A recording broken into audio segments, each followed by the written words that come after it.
Les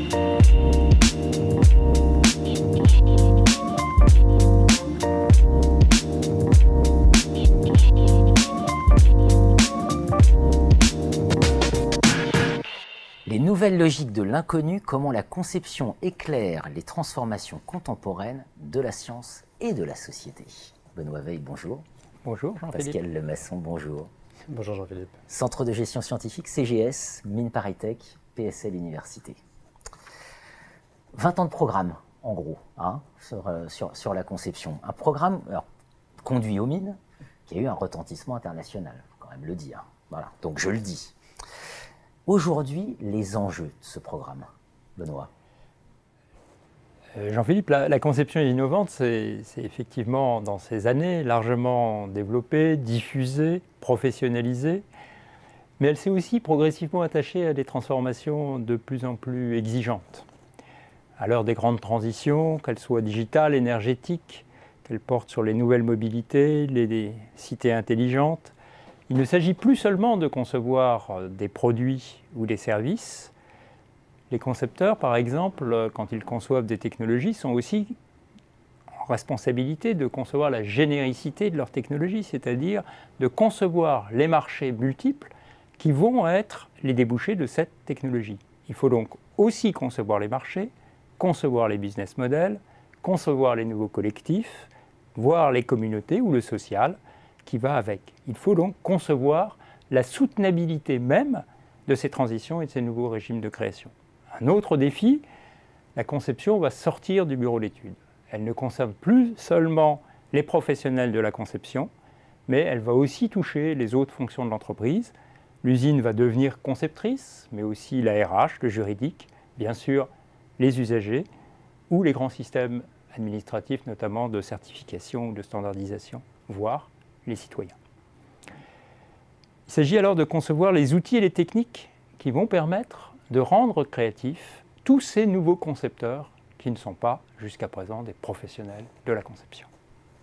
Pascal, on voit bien l'enjeu. Il ne s'agit plus de concevoir un seul projet innovant. C'est ça. Du point de vue presque théorique, ce qui est intéressant, c'est qu'on avait réussi à comprendre comment on allait travailler une proposition dans l'inconnu. Et là, en quelque sorte, la situation se renverse. On a à se demander comment un système de règles, un ensemble de connaissances, va avoir une certaine puissance générative. Qu'est-ce qu'on va pouvoir faire étant donné des compétences? Qu'est-ce que ces compétences vont se proposer comme ouverture et comme exploration? Alors c'est aussi intéressant parce qu'on va pouvoir se demander quelles connaissances il faut donner à ces fameux acteurs de l'usine conceptrice, à ces fameuses RH. Comment leur donner des compétences qui vont les rendre encore plus concepteurs? Donc quelle est la bonne structure de connaissances qui va conditionner, déterminer, voire amplifier la générativité? C'est une question qui n'est pas complètement triviale. Bon, et puis en plus, il y avait un autre enjeu pour nous. On avait déjà une théorie de la conception. Elle présentait un certain nombre de questions aussi. Une théorie, c'est vivant. Il y avait des interrogations. Et donc, on n'était pas non plus complètement sûr qu'il ne fallait pas encore un peu creuser ce que c'est qu'un concept dans la théorie CK, quel est le rôle de la structure de connaissances sur l'exploration et sur les expansions. Tout ça a été encore exploré. Alors, la théorie CK, on en a beaucoup parlé dans les émissions dans le cadre de ce partenariat avec le CGS. Aujourd'hui, donc, vous travaillez à une nouvelle théorie de la conception. Ça veut dire que CK, c'était pas assez ? Alors non, pas du tout. C'est pas ça. On continue sur la théorie CK, mais au plan scientifique, d'ailleurs c'est intéressant parce que ça explique ce que c'est que faire de la science sur une théorie. Au plan scientifique, ce qui m'intéressait, c'était plutôt de renforcer, d'approfondir les fondements de la théorie. Et c'était plutôt ça le point. Alors pour donner un exemple, il y avait un point technique assez amusant.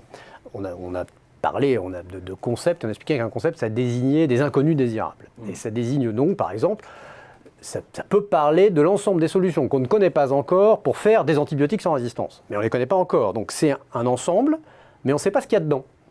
Donc c'est un ensemble dans lequel on ne peut pas choisir.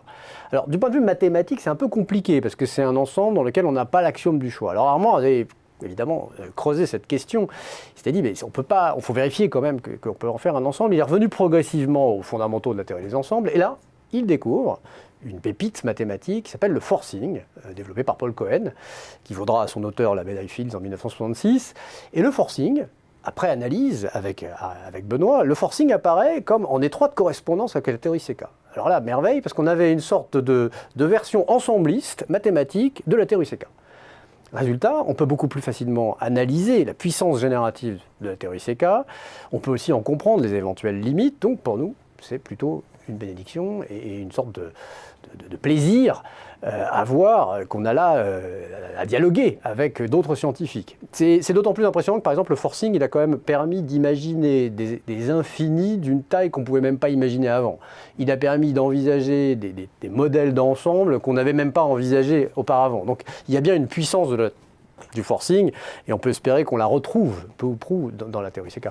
Mais on comprend aussi, avec cette plongée dans les mathématiques, quelques-unes des conditions de cette générativité.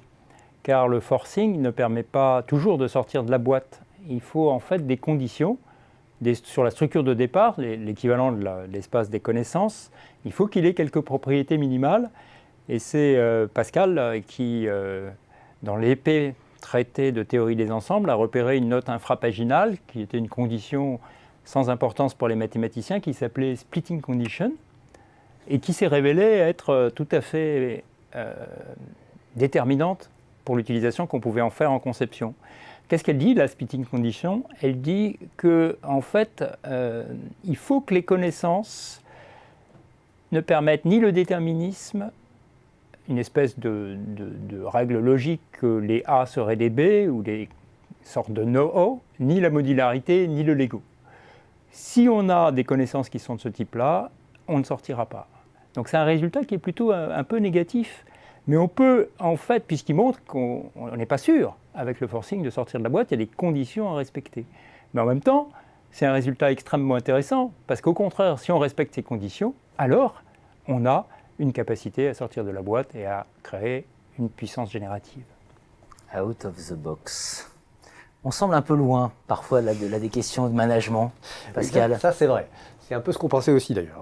On a trouvé que c'était un peu perché comme exploration, mais néanmoins, on a poursuivi et en particulier, on peut quand même examiner les conséquences. Par exemple, ce genre d'exploration prédit que si on veut être créatif, il faut structurer la connaissance de cette façon-là. Alors on s'était demandé dans quelle situation ça peut se produire. Alors par exemple, dans une école qui aurait vocation à former des créatifs. C'est le cas d'une école d'art, c'est le cas d'une école de design, dont la vocation est normalement de prendre des étudiants et de les rendre plus créatifs que s'ils n'étaient pas passés par l'école. Finalement, qu'apprend-on à ces étudiants pour les aider à devenir créatifs? C'est pas complètement anecdotique cette question, parce que si on veut rendre la fameuse RH, les juridiques, les usines plus créatives, on peut se demander aussi ce qu'il faut leur donner pour être plus créatifs. Donc former, derrière, il y avait des questions importantes. Et la théorie prédisait donc que probablement que dans cet enseignement, il y aurait un moment où, pour former les créatifs, on les aide à former une structure splitting de leurs connaissances, une notion un peu abstraite.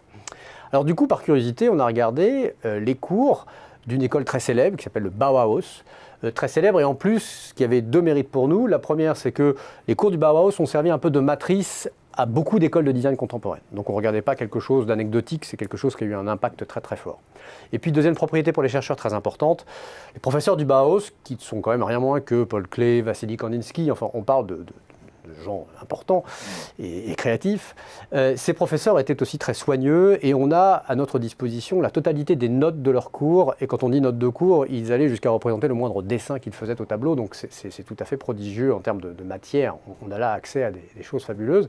Et quand on analyse ces cours-là, quand on regarde ce que les étudiants apprenaient en écoutant Paul Klee et Vassili Kandinsky, eh bien, on retrouve que les étudiants apprenaient à structurer leurs connaissances dans un mode splitting. Surprise fabuleuse. Bonheur des chercheurs, d'ailleurs. Surprise fabuleuse. Et nous avons aussi constaté que en fait, ce processus de rendre splitting les structures de connaissances, on pouvait le retrouver dans de nombreux contextes. Et c'est par exemple ce qu'a fait Juliette Brun dans sa thèse, qui a reçu une mention spéciale du prix PSL Interface Humanité-Sciences. Elle a montré en fait que dans le travail de l'architecte, quand il dessine, c'est toujours le moment mystérieux où on a l'impression que la création s'opère, eh bien, de façon très surprenante, l'architecte ne dessine pas son projet. Il ne dessine pas en le raffinant progressivement la forme qui sera celle de son projet architectural. Il fait de multiples croquis qui dessinent plutôt des éléments de connaissance et de relation entre sa connaissance. Qu'est-ce qu'il est en train de faire? Il est en train de travailler la structure de sa base de connaissances pour la rendre splitting. C'était une surprise incroyable. Et du coup, à partir du moment où il a réussi à retravailler sa structure de connaissances pour la rendre splitting, la conception et la conception innovante, la surprise, l'innovation qui va l'intéresser, arrive toute seule, d'un seul coup, puisqu'elle va en fait provenir directement de cette structure qui aura été rendue productive. Il sortira de la boîte d'un seul coup, sans tâtonnement. Alors on retrouve ça aussi, et ça a été un des travaux de Sylvain Lanf, quand il s'est intéressé au projet Manhattan, il a montré comment en fait le projet Manhattan s'était bagarré pour rendre splitting des structures de connaissances des ingénieries qui étaient plutôt du type non splitting.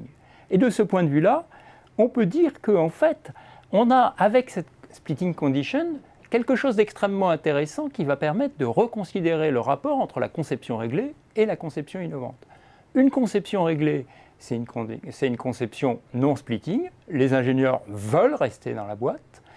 On comprend qu'ils ont du mal à en sortir puisque leur connaissance est faite pour rester dans la boîte.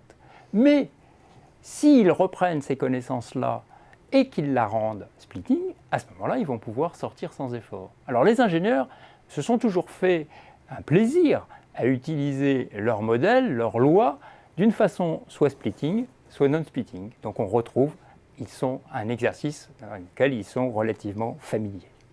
Quelles implications de ces avancées ?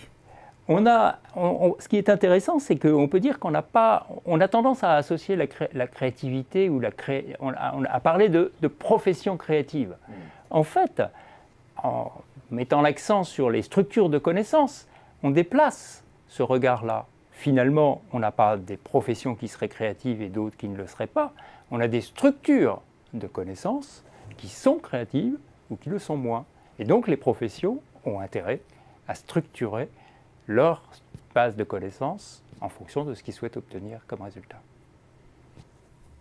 Extrêmement intéressant. Et donc, en termes d'implication et en termes de, direct, je pense à la générativité, par exemple. Depuis c'est quelques quand même années... un point très fort, le génératif. C'est central. Dans les théories de la conception, c'est la notion centrale qui aujourd'hui est vraiment la pierre de touche des théories de la conception. Alors, pour mesurer, ce qui nous intéresse de plus en plus, c'est justement par rapport à cette générativité, quel est l'effet des structures de connaissances sur cette générativité ? Et là, les implications sont vraiment nombreuses dans le monde industriel. Et en particulier, un des travaux récents qui donne lieu à une thèse qui sera très prochainement soutenue, sur les patrimoines de création. Le patrimoine de création, c'est une notion qui articule précisément ces deux dimensions-là, puisqu'on a une notion de patrimoine, où on a donc une tradition à conserver, et en même temps, on souhaite que cette tradition soit l'occasion et le moyen, le levier, pour augmenter la capacité de création. Donc on a là vraiment quelque chose qui permet de réconcilier ces deux dimensions. Alors les conséquences sont aussi très importantes dans le monde de la science. On a eu par exemple l'occasion de collaborer avec Olivier Potier qui, en génie des procédés, a montré comment on pouvait faire évoluer les structures de connaissance du génie des procédés pour rendre les experts du génie des procédés ou les scientifiques plus innovants. À l'INRA aussi, on a utilisé ces notions-là de structuration des connaissances pour produire la générativité et des projets transdisciplinaires qui avaient du mal à voir le jour. Il y a d'autres domaines, là on parle de... Le CM1 par exemple. Oui, c'est ça. On voit bien qu'à partir du moment où on maîtrise mieux les structures de connaissances, tout de suite les conséquences sur la formation vont être importantes. Alors, on a parlé de la formation des designers tout à l'heure, mais on pourrait aujourd'hui parler de la formation des managers aussi. Si les connaissances ont un tel effet génératif, alors comment faut-il former nos managers ? Et puis de façon assez intéressante, on a aujourd'hui nos collègues de la Sorbonne, spécialistes de cognition, qui se sont dit, attendez, si c'est tellement important, il faut carrément en parler à l'école primaire. Et donc aujourd'hui, on a des expériences qui sont en cours avec la région Normandie pour commencer à mettre au point des formes d'enseignement qui permettent de réellement donner aux enfants de CM1 la possibilité de mieux comprendre et de mieux assimiler le raisonnement créatif, le raisonnement de conception. Donc voilà, il y a des conséquences en termes de formation qui sont tout à fait surprenantes et probablement extrêmement importantes pour nos sociétés aujourd'hui. Il y a aussi des avancées de la conception qui vont toucher à une compréhension un peu renouvelée de ce que c'est que les régimes de création. On voit que les choses dont on vient de débattre, elles vont toucher un peu indifféremment les questions d'art, de technique, de science. Et aujourd'hui, les travaux qui ont été conduits dans le cadre du programme C2I2, Conception, Création, Innovation, Invention, qui est un programme commun dont Armand Actuel et Vincent Bontemps du CEA sont leaders. Dans ce programme financé par PSL, ils ont travaillé ce qu'ils appellent la logique du surcontemporain. Alors la logique du surcontemporain, c'est un modèle qui permet à la fois de comprendre ce qu'il y a de commun dans ces régimes de création artistique, ingénierique ou scientifique, et en même temps de comprendre aussi ce qu'il y a de spécifique et de quelle façon ces différents régimes sont aujourd'hui en train de s'hybrider pour créer probablement des formes de régimes de création dont la puissance est encore insoupçonnée. Donc bon, voilà quelques exemples des implications, mais encore une fois, ce qui nous semble important, c'est de voir comment, là aussi, l'activité de conception collective, elle aboutit à des résultats qui intéressent non seulement les sciences de gestion, et c'est aussi pour ça qu'on est là et qu'on dialogue avec toi, mais au-delà, elle montre comment les sciences de gestion ont quelque chose à dire à la société sur des facettes parfois assez inattendues. Les sciences de gestion sont des sciences fondamentales. Absolument. Merci Pascal Lemasson, merci Benoît Weil.